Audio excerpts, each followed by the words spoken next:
Durante décadas esta ha sido la vida de Ángel, el último cabrero de esta raza autóctona de Zamora. Ahora se jubila y eso no va a suponer la desaparición del rebaño porque hay una joven de 34 años que va a tomar el relevo. Es algo tan excepcional que hasta se ha celebrado en un emotivo acto. Julia hereda una profesión muy dura y en extinción. Que es el día, desde que sale el sol hasta que se pone. En invierno pocas horas, en el verano muchas. Unas cabras únicas, digamos, porque de estas cabras quedan muy poquitas. Buenas tardes. Continúa una negociación frenética en la Unión Europea para evitar tener que suspender la cumbre de mañana. España sigue sin tener garantías sobre la cuestión de Gibraltar, por lo que mantiene su negativa a respaldar el acuerdo del Brexit. Y Moncloa acaba de anunciar una comparecencia del presidente del Gobierno a las 3 de esta tarde. Mientras, sin llegar a ese acuerdo, lo más probable es que el Consejo Europeo no se celebre porque la Unión Europea se comprometió a que la salida del Reino Unido fuera algo consensuado con todos los países miembros. Desde Cuba, Pedro Sánchez ratificaba la posición de España. Sin garantías sobre Gibraltar, nuestro país mantendrá su oposición. No se dan las garantías suficientes aún en el acuerdo que se está negociando en Bruselas. Y por tanto, España sigue manteniendo el veto. Veremos, después de esa comparecencia anunciada para las 3 de la tarde, si lo que acabamos de escuchar, si esa posición de España ha cambiado y se ha avanzado en la negociación. Más cosas, 79 detenidos en 13 comunidades autónomas. Es el balance de una de las mayores operaciones policiales contra la producción y distribución de material pedófilo en España. Se han intervenido decenas de ordenadores y dispositivos que se utilizaban para distribuir vídeos pornográficos con menores de edad de extrema dureza por Internet. Además, se ha localizado en Perú a una mujer que abusó de su hija y de su sobrina. Intur sigue enseñando todo el potencial del turismo de interior, una oferta en la que año a año va ganando peso la gastronomía. Es uno de los grandes atractivos turísticos de nuestra comunidad y precisamente hoy conoceremos al mejor cocinero de Castilla y León. Hemos estado con algunos de los chefs finalistas de este certamen regional. Quien lo gane nos representará en la final nacional. Esta noche y mañana, en las primeras horas del domingo, las lluvias volverán a regar nuestra comunidad. A mediodía tendremos una pequeña tregua, pero por la tarde se volverá a reactivar las precipitaciones. Podremos ver nevar en zonas de montaña a partir de los 1100 metros.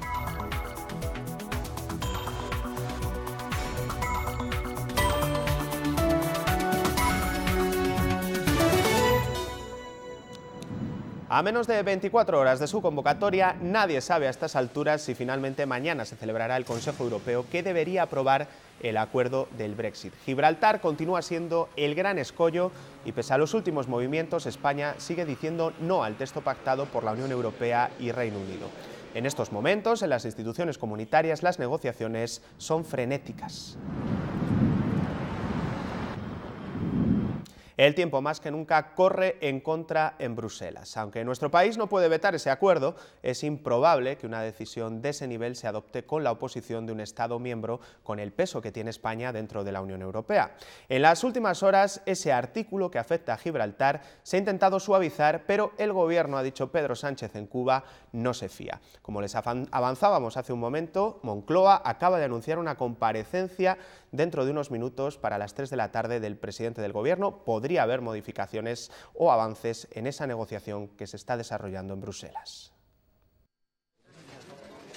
La decisión de España sigue siendo firme. Las garantías aún no son suficientes. Y por tanto, España mantiene el veto al acuerdo del Brexit. De esta forma, el Gobierno rechaza la propuesta lanzada este viernes por la Unión Europea. Dos declaraciones, una comunitaria y otra de Reino Unido, en las que se dejaría claro que en cualquier decisión clave sobre Gibraltar, España tendría que estar de acuerdo. Sin embargo, desde Cuba, Pedro Sánchez ha insistido. No se dan las garantías suficientes aún Y en ese aún está el matiz, porque a estas horas las negociaciones entre todas las partes son intensas. La primera ministra británica, firme en su posición, se reúne esta tarde con los presidentes de la Comisión y el Consejo Europeo. La cita decisiva de mañana sigue en el aire. Si no hay acuerdo, es evidente que lo que va a ocurrir es que el Consejo Europeo muy probablemente no se celebre. Porque aunque España no puede vetar el acuerdo del Brexit entre la Unión Europea y Reino Unido, sí podría bloquear la declaración política a la que va unido y donde, aquí sí, es necesaria la unanimidad de todos los Estados miembros. Pase lo que pase, una decisión de este tipo sin el apoyo desde el principio de nuestro país parece impensable. Las últimas horas de la visita de Pedro Sánchez a Cuba se han reunido con empresarios, artistas y periodistas independientes de la isla, a quienes les ha prometido que España no defraudará a la sociedad civil que quiere transformar ese país. Además, el presidente español ha anunciado que el rey Felipe VI visitará Cuba durante 2019. Mi hija pequeña, que es atlética también, ya me ha quedado. Mientras, en España, el presidente del PP ha criticado que Sánchez se ausente en un momento en el que nuestro país está jugando su prestigio internacional en la Unión Europea. Casado no entiende por qué el gobierno socialista no defiende la batalla por Gibraltar y reprende su mala negociación. Desde La Habana, paseando por La Habana destruida por décadas de comunismo, y mientras España sin dar la batalla para defender nuestros derechos, para defender lo que dicen los tratados, para defender que Gibraltar tiene que ser español. La otra noticia política de las últimas horas es la ruptura de Podemos con el PSOE y, por tanto, la pérdida definitiva de los socios que auparon a Pedro Sánchez al gobierno. Hoy, acto de España Ciudadana en Madrid, donde ha vuelto a pedir la convocatoria de elecciones generales. Albert Rivera asegura que hay que terminar ya con la mayoría de la vergüenza, ha dicho, que apoyó esa moción de censura contra Rajoy. Como de un pacto en la cárcel no puede salir nada bueno. El señor Sánchez es capaz de cualquier cosa. Pero yo advierto una cosa, que no nos despisten. No solo están negociando en el pacto de la cárcel los presupuestos, no. Están negociando una futura mayoría política. Quieren consolidar y perpetuar la mayoría de la vergüenza, la mayoría de la humillación, la mayoría con el señor Rufián que escupe a España. Los partidos políticos podrán recoger datos sobre opiniones e ideología de los ciudadanos desde las páginas web. Es lo que supone una reforma de la ley del régimen electoral que ha aprobado esta semana el Congreso de los Diputados. Una medida polémica por lo que puede suponer de intromisión en la intimidad de los ciudadanos. El famoso artículo 58 bis establece que los partidos políticos podrán tratar los datos de ideología política de los ciudadanos con fines electorales basándose en el interés público y adoptando las garantías adecuadas, un cambio que ha provocado controversia. Nunca se había dicho que los datos que estuvieran en las páginas web fueran accesibles al público y que ni los partidos políticos ni nadie pudieran tratarlos. Por tanto, ahora las formaciones políticas podrán pulsar la opinión pública para saber por dónde van los tiros a la hora de poder ofrecer una u otra cosa a los electores. Pero en ningún caso realizar tratamientos con una finalidad de perfilado político. Pero los expertos se preguntan cuáles son las medidas que la ley ofrece para mantener la privacidad y la intimidad de los ciudadanos. Se ha puesto como más cuidado y más empeño en abrir puertas más que en poner y en especificar las garantías. Tienen la obligación de cumplir lo que establece el reglamento, pero no hay unas garantías 1, 2, 3, no, a lo largo de todo el articulado se dice qué hay que hacer con los datos. Otra de las cuestiones es si podremos negarnos al uso de nuestros datos. Solo vamos a poder reaccionar a lo que nos venga. Y además, como esto habilita a los partidos políticos, a las coaliciones, a las agrupaciones electorales, vas a tener que ir diciendo uno por uno que te dejen en paz. En lo que sí coinciden defensores y detractores es que con este cambio se tomará más conciencia del análisis que hace Internet sobre nosotros. 6 de cada 10 desahucios en España son por impagos en el alquiler. En Castilla y León también han superado este año a los de ejecuciones hipotecarias. Hoy la plataforma de Stop Desahucios ha hecho balance. Piden a la Junta la creación de un observatorio real de la vivienda donde estén representadas todas esas plataformas. En Castilla y León hay 250.000 viviendas vacías que no son segundas viviendas, que es diferente, sino vivienda vacía, 250.000 viviendas. No entendemos cómo la gente y las familias pueden ser expulsadas de sus viviendas.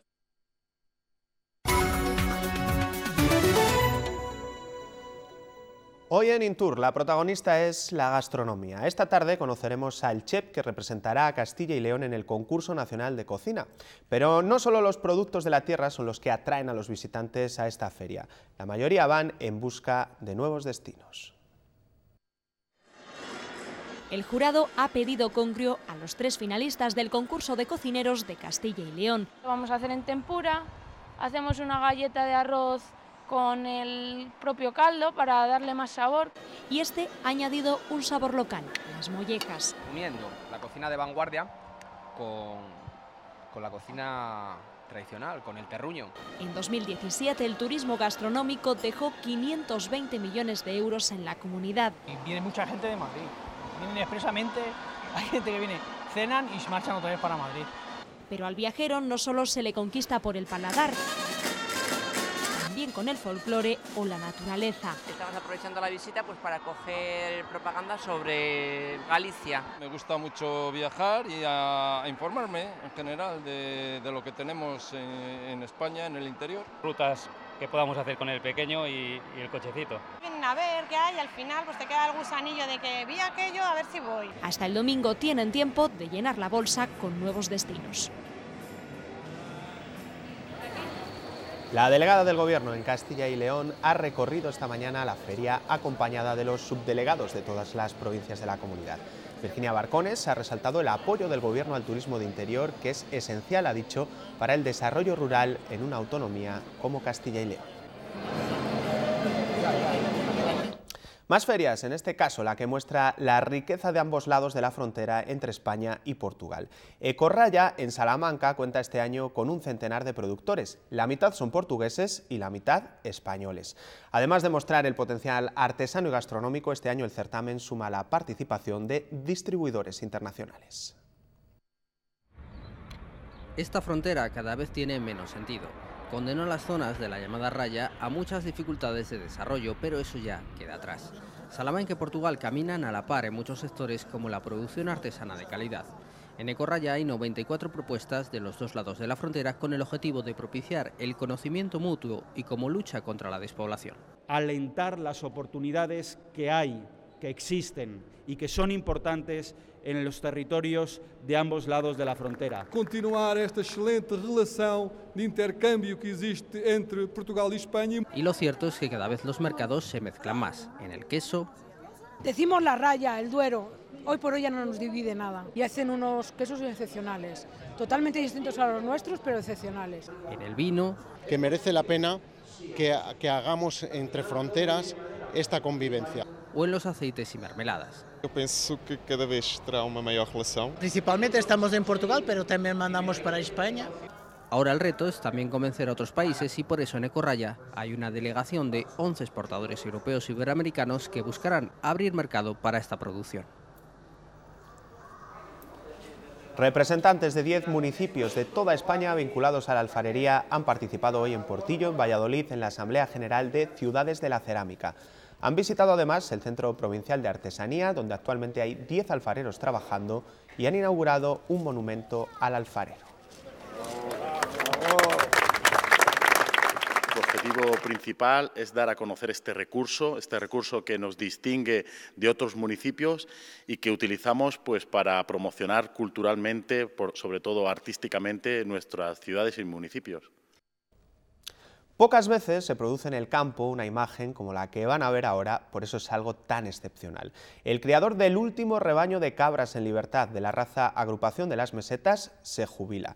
Y lo habitual es que aquí terminará la historia, pero esta vez hay relevo generacional.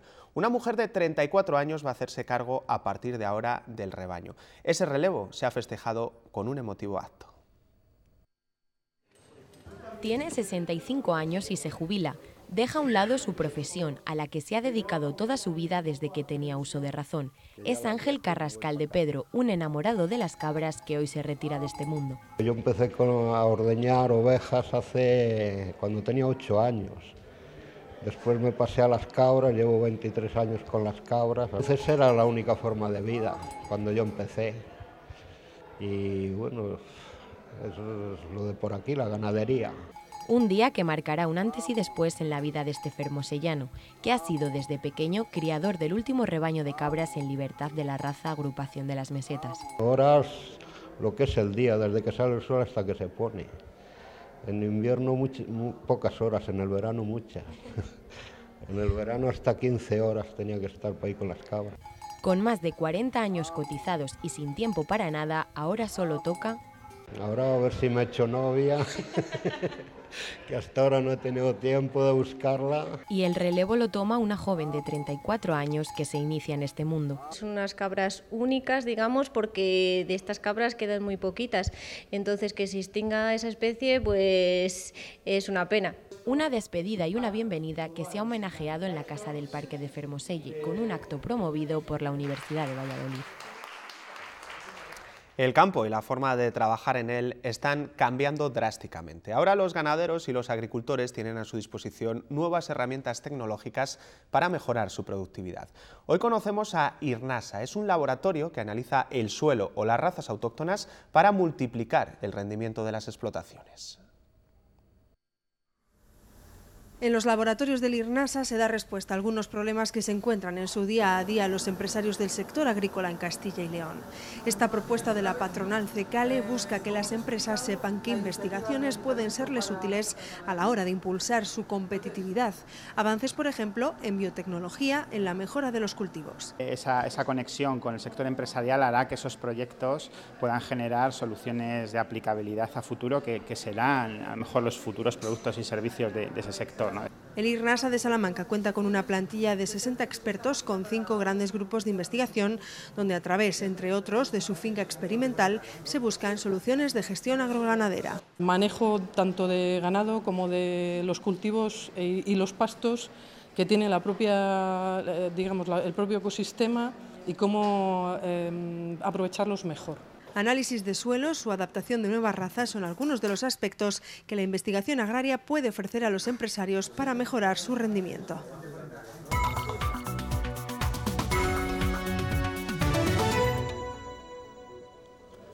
Golpe contra la pornografía infantil en una macrooperación desarrollada en 13 comunidades autónomas. Hay 79 detenidos. Es una de las operaciones policiales más importantes de los últimos años contra la producción y distribución de material pedófilo en Internet. Se han intervenido 45 ordenadores, 113 discos duros, USBs y DVDs con material pornográfico de extrema dureza protagonizado por menores de edad. Además, gracias a esta investigación, se ha localizado e identificado en Perú a una mujer que abusó de su hija y de su sobrina. Unas imágenes de una mujer, también de nacionalidad peruana, en la que se veían los abusos que sometía a dos niñas pequeñas. Bueno, las investigaciones posteriores nos llevaron a ver pues, que esas dos niñas se trataban de su hija y de su sobrina, y ella filmaba los abusos y luego los vendía a gente que conocía en España y recibía pagos a través de Western Union. Mañana se celebra el Día Mundial para la Eliminación de la Violencia de Género y para poder conseguir terminar con esa terrible lacra, la formación de los jóvenes es uno de los pilares básicos. Este fin de semana en León se celebran unas jornadas que buscan reflexionar sobre la parte invisible del maltrato, la violencia psicológica que además puede acabar en violencia física. Debaten sobre el chantaje emocional, los micromachismos o el papel de los estereotipos. A lo largo de 2 días, más de 60 jóvenes de toda Castilla y León profundizan en la importancia de la igualdad y la prevención de la violencia de género, con charlas, entre otros, sobre los riesgos de Internet, las víctimas de trata o mitos como estos en las agresiones sexuales. Creemos que el agresor es un desconocido, que las violaciones ocurren en lugares a altas horas de la noche, que la víctima no va a poder recuperarse. Pues vamos a intentar desmitificar todo un poco. Los datos demuestran que aún queda mucho por avanzar en la concienciación sobre la violencia de género. Que el 33% de los jóvenes ven como normal el que pueda haber en una pareja, en una relación de pareja, un control, ¿no? Los jóvenes conviven diariamente con violencia contra la mujer sin darse cuenta. Cuando hablas con la gente y demás, se nota que hay mucha desinformación todavía y eso es algo que hay que paliar. Debemos de luchar entre todos y que no solo las mujeres, sino también los hombres tienen que concienciarse de ello. Con jornadas como esta se busca dejar un mensaje claro. Creen que para ser estar bien en el grupo, tienen que decir sí y no, tienen que aprender a decir no. Estas jornadas las organiza el Consejo de la Juventud de Castilla y León y forman parte del Pacto Social contra la Violencia de Género. El Museo de la Evolución Humana de Burgos ha acogido el proyecto STEM Talent Girl, una iniciativa impulsada por la Junta de Castilla y León y la Fundación ASTI, en la que han participado más de un centenar de alumnas de secundaria y de bachillerato. El objetivo de estas masterclass es inspirar a las mujeres estudiantes para liderar la ciencia y la tecnología del futuro. No nos exijamos mucho, sino que busquemos ejemplos, entendamos muy bien cuáles son nuestras capacidades, las que tenemos y las que no tenemos. En las que tenemos las tenemos que fortalecer para que realmente esas capacidades sean mejores cada día, y las que no tengamos las suplamos con colaboradores o con gente con la que nos rodeemos. Los videojuegos, aparte de ser un buen entretenimiento, cada vez sirven más para educar. 4 colegios de Valladolid van a disponer en sus aulas del sistema Kinems. Los niños, con sus movimientos, pueden aprender a hacer cuentas o a formar palabras. Está especialmente diseñado para alumnos con algún tipo de discapacidad.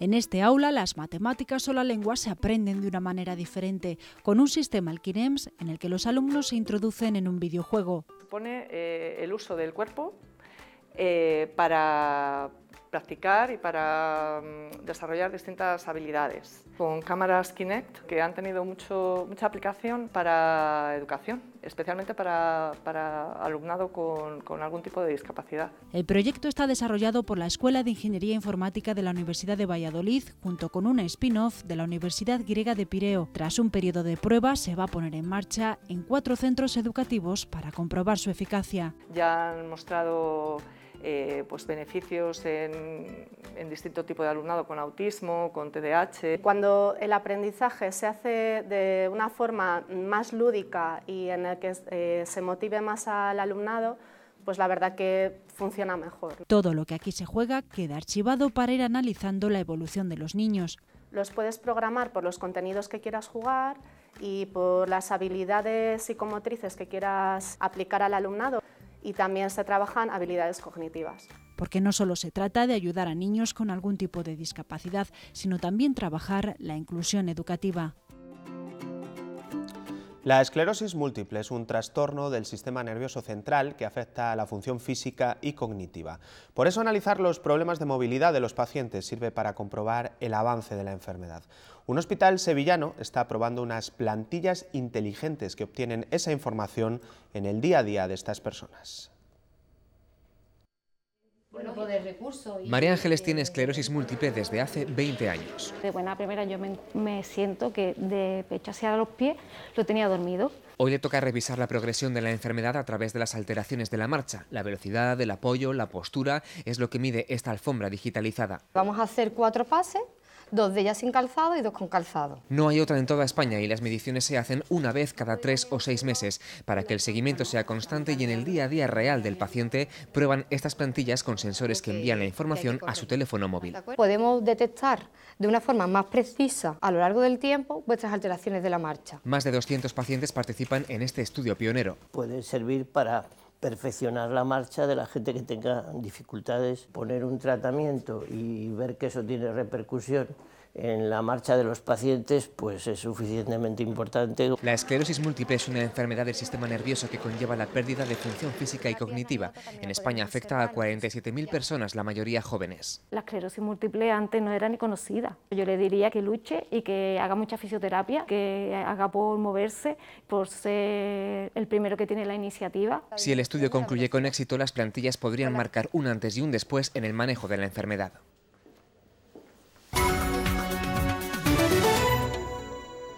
Ávila acoge este sábado sus terceras jornadas de heráldica que nos ofrecen bucear en la historia y debatir sobre viejos asuntos, algunos polémicos a pesar de los muchos siglos que han pasado. Por ejemplo, han analizado el pleito de hidalguía de la familia de Santa Teresa. Con toda la documentación aportada pueden afirmar los antepasados sefardíes que tuvo la santa. Conservado en el archivo de la Real Chancillería de Valladolid, donde se está realizando un proyecto de investigación, el pleito de hidalguía de la familia de Santa Teresa es uno de los más conocidos y que se ha tratado en el marco de estas jornadas.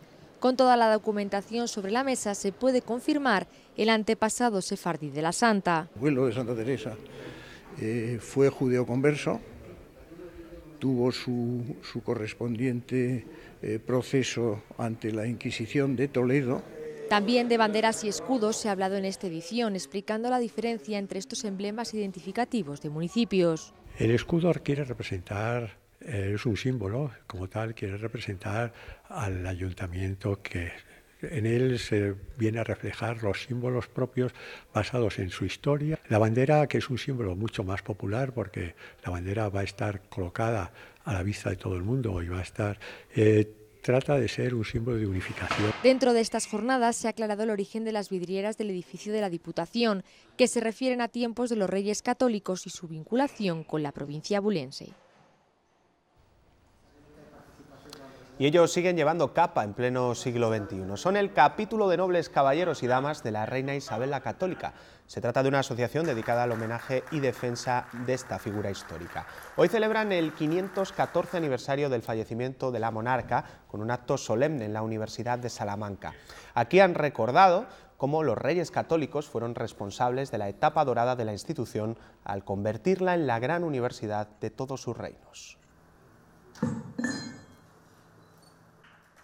Antonio Resines ha presentado hoy en La Granja, en Segovia, su último trabajo, pero no se trata de una película ni de una serie de televisión. El actor se pasa al papel con su primer libro, Pa' habernos matao, Memorias de un calvo, una autobiografía en la que repasa en tono de humor sus casi 40 años delante de las cámaras. Iba para abogado, pero se metió en ciencias de la información, atraído por el mundo del cine. Por casualidad le llegó su primer papel. Lo mismo hacíamos cosas detrás de la cámara que delante, ¿no? Y tuvimos suerte y sobre todo que había gente que sí tenía verdadera capacidad y sí sabía que quería hacer cine y cómo quería hacerlo. Y la primera película que hicimos de largometraje fue un exitazo. Fue el comienzo de una fructífera carrera de casi 40 años y más de 130 papeles. Una historia que Antonio Resines repasa en Pa' habernos matao, Memorias de un calvo. ¿Que me hubiese gustado tener pelo? Sí. Pero no me puedo quejar. ¿Me hubiese gustado hacer algún papel que no he hecho? Sí, probablemente. Pero también he hecho muchos que no me esperaba hacer y que estoy muy contento. O sea, que no... ¿Lo peor puede ser lo que venga ahora? No. Asombrosamente, pues sigo teniendo trabajo y van bien las cosas, ¿no? Una autobiografía llena de anécdotas por cuyas páginas desfilan grandes nombres del cine español. Miles de recuerdos que no caben en un solo libro. No, y por eso, mira, voy a dar una exclusiva a Radio Televisión de Castilla y León, ¿no? Y por eso vamos a hacer un documental, un largometraje documental, que se va a llamar La asombrosa historia de nuestro cine. De momento pueden disfrutar de algunos de esos momentos leyendo estas páginas. También presenta el libro José María Pérez Peridis, en este caso su tercera novela, La reina sin reino. Un relato histórico en torno a la figura de doña Berenguela, artífice de la reconquista de Castilla bajo el reinado de Fernando III el Santo. Una época apasionante de nuestra historia llena de intrigas, alianzas y conspiraciones. La reina sin reino no es un relato feminista, pero sí contribuye a poner en el lugar que se merece a la primogénita de Alfonso VIII, doña Berenguela.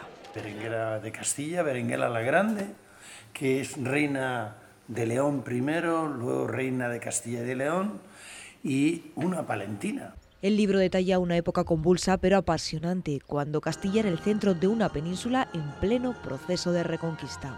Durante el reinado de Fernando III, al principio, se empieza la Catedral de León, se empieza la Catedral de Burgos, se empieza la Catedral de Toledo. Una entretenida lección de historia por parte de Peridis, que con esta ha publicado ya 3 novelas en torno a nuestro pasado más convulso y en muchos casos desconocido. Lograron la hazaña de la reconquista, aumentar el reino de Castilla y de León, por lo tanto el de España, en 100.000 kilómetros cuadrados, a costa de una parte del Andalus. Fundamentalmente conquistan Córdoba y Sevilla.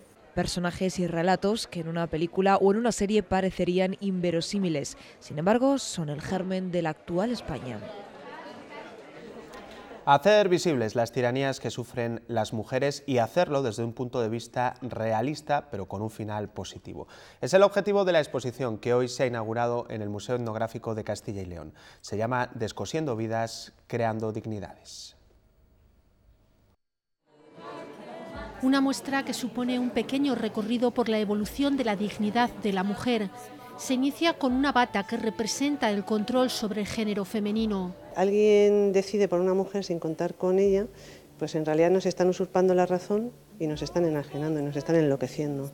Entonces, la enajenación en su momento se representaba con camisas de fuerza y a las mujeres se les metía en hospitales psiquiátricos. Unos zapatos y las imágenes que nos venden de mujeres perfectas ahondan en los problemas sociales a los que se enfrentan desde pequeñas las mujeres. El cambio y la evolución llegan con el reconocimiento de las mujeres, aunque también se nos muestren sus brechas. Y concluyen con un ejemplo positivo del potencial emancipador de la mujer. Y tomaste las riendas de tu vida y volaste. Y está hecha con ganchillo, con lana, con alambre, bueno, pues, con las cosas que a veces ya no, como son de mujeres no valen, no, pues como son de mujeres valen mucho. La exposición Descosiendo violencias, creando dignidades se ha organizado con motivo de la celebración del Día Internacional contra la Violencia Machista.